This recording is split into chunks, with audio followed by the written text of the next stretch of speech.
Good morning बच्चों। आज हम आप लोगों को सामाजिक विज्ञान क्लास लेकर ऑनलाइन प्रस्तुत किए। आज ये आप लोगों के लिए पहला क्लास है, ठीक है। और आप लोग तैयार हो जाइए 9 और 10 का सामाजिक विज्ञान पढ़ने के लिए, ठीक है ना। आज पहला दिन इसलिए हम बता दे रहे हैं। आप लोगों के पास बुक न हो, बुक ले लीजिए, क्योंकि बिना बुक के जो है आपको समझ में कम आएगा सामाजिक विज्ञान। और प्लस एक काम और करिए, लूसेंट ले लीजिएगा। उसमें जो है एशिया महाद्वीप, यूरोप महाद्वीप और ये ऑस्ट्रेलिया महाद्वीप, उत्तरी अमेरिका, दक्षिणी अमेरिका महाद्वीप, ठीक है ना। उसको देख लीजिएगा, उसमें देश और राजधानी दिया होगा, ठीक है। तो हो सकेगा तब समझ में आएगा, अन्यथा समझ में बहुत मुश्किल है। ऑनलाइन क्लास में समझ में आ जाएगा। प्रयास करते हैं हम भी समझाने का, और आप समझने का प्रयास करिए, ठीक है ना। देखिए, देखा जाए तो यूरोप में जो महाद्वीप है उसमें सबसे पहले राष्ट्रवाद आया था। यूरोप महाद्वीप में सबसे पहले राष्ट्रवाद आया और वह देश था फ्रांस। अब फ्रांस में राष्ट्रवाद कैसे आया, इसका तत्कालीन कारण तो कुछ है, लेकिन उसका देखा जाए तो तत्कालीन कारण के पहले जो देखा जाए तो ढेर सारे कारण थे। सामाजिक कारण, धार्मिक कारण, आर्थिक कारण, राजनीतिक कारण थे, ठीक है। और अच्छी तरीके से ये भी जानते हैं कि लोकतंत्र के पहले राजतंत्र ही व्यवस्था थी, ठीक है ना। तो उसमें हम देखते हैं तत्कालीन कारण।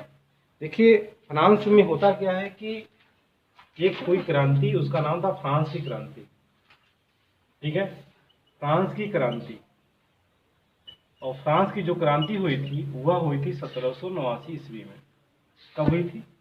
फ्रांस की क्रांति हुई थी 1789 ईस्वी में।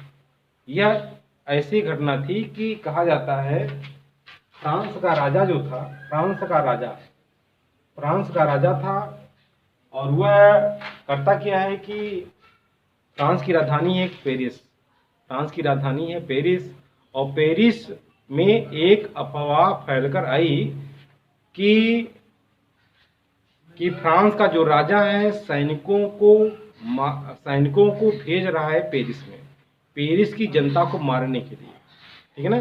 पेरिस की जनता को मारने के लिए फ्रांस का राजा क्या कर रहा है, भेज रहा है मारने के लिए। तो ये अफवाह था, एक तरह से देख सकते हैं। और फिर सुबह मॉर्निंग में ही अफवाह आया ये चीज़ें, और फिर पेरिस की जो जनता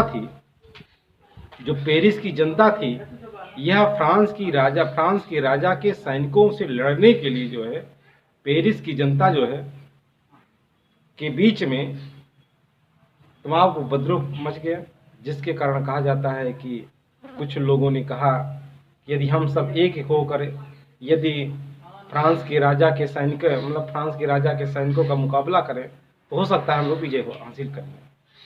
तो पेरिस की जनता जो है राजा के सैनिकों से यदि लड़ना है तो उसे चाहिए हथियार, ठीक है। हथियार चाहिए, और हथियार मिलेंगे कहाँ? ये मिलेंगे सरकारी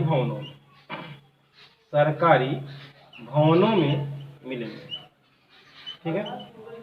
और फ्रांस की जो अर्थात जो पेरिस की जनता थी वह सरकारी भवनों को लूटना प्रारंभ कर देती, ठीक है ना। सरकारी भवनों को लूटना शुरू कर देता है। कारण उसका था हथियार, क्योंकि हथियार के माध्यम से फ्रांस के राजा के सैनिकों से लड़ पाएंगे।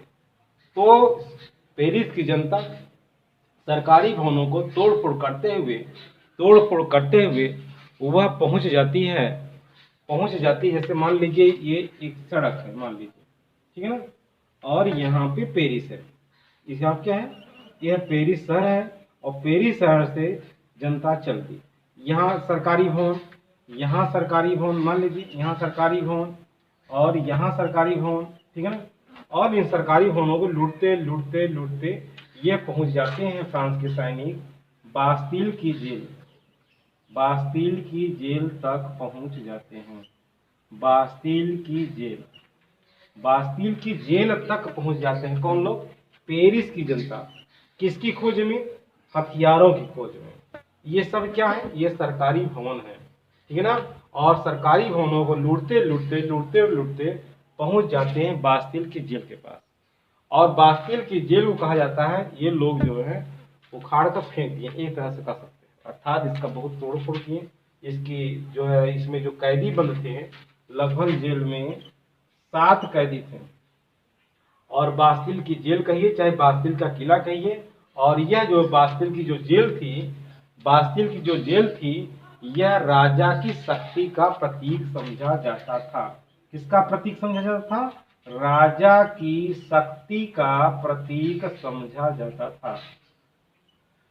शक्ति का प्रतीक समझा जाता था उस समय, ठीक है ना? ये चीज हो गया, ठीक है। तो बास्तिल की जेल को पेरिस की जनता ने इसको क्या किया? तोड़ फोड़ किया, और इसके दरवाजों को, इसके गेटों को तोड़कर जो है, कहा जाता है, इसके अवशेषों को, बास्तिल की जेल के अवशेषों को क्या करते हैं, पेरिस की जनता ने क्या किया? ले जाकर बाजारों में बेच दिया। बाजारों में क्या किया? बेच दिया। और बेचा किसके हाथ? जो स्मृति के रूप में रखना चाहते थे, ठीक है ना? और फिर यह होते होते रात हो गई, लेकिन जो है राजा के सैनिक नहीं है। किसको मारने के लिए? पेरिस की जनता को, क्योंकि एक अफवाह था। लेकिन फिर भी कोई बात नहीं। लेकिन देखा जाए कि पेरिस की जनता, मात्र पेरिस की जनता, मान लीजिए पूरा फ्रांस है और इसका एक भाग पेरिस जो है, पेरिस की जनता ने क्या किया? राजा की शक्ति समझा जाने वाला बास्तिल की जेल को क्या किया? तोड़ दिया। और जो है राजा के सम्मान में कमी आई, ठीक है ना? केवल पेरिस की जनता। आज आप सोचिए, यदि पूरा फ्रांस, मतलब पेरिस के लोग ये सोचने लगे, यदि पूरा फ्रांस एक हो जाए तो फ्रांस में स्थापित राजतंत्री व्यवस्था को उखाड़ कर फेंका जा सकता। तो ऐसा ही हुआ, और इसीलिए इसको कहते हैं फ्रांस की क्रांति। क्रांति मीन्स होता है परिवर्तन, और फिर परिवर्तन के लिए 1789 ईस्वी में ये चीज हुआ, उनके अंदर एहसास हुआ, और फिर धीरे धीरे फ्रांस में क्या आया? राष्ट्रवाद आया, ठीक है। समझ में आ गया होगा। और हम आशा करते हैं आप लोग कक्षा 9 और 10 किताबें इसको लेकर पढ़ डालेंगे, और उसके बाद तब आपको समझ में आएगा, ठीक है ना? उसके बाद धन्यवाद।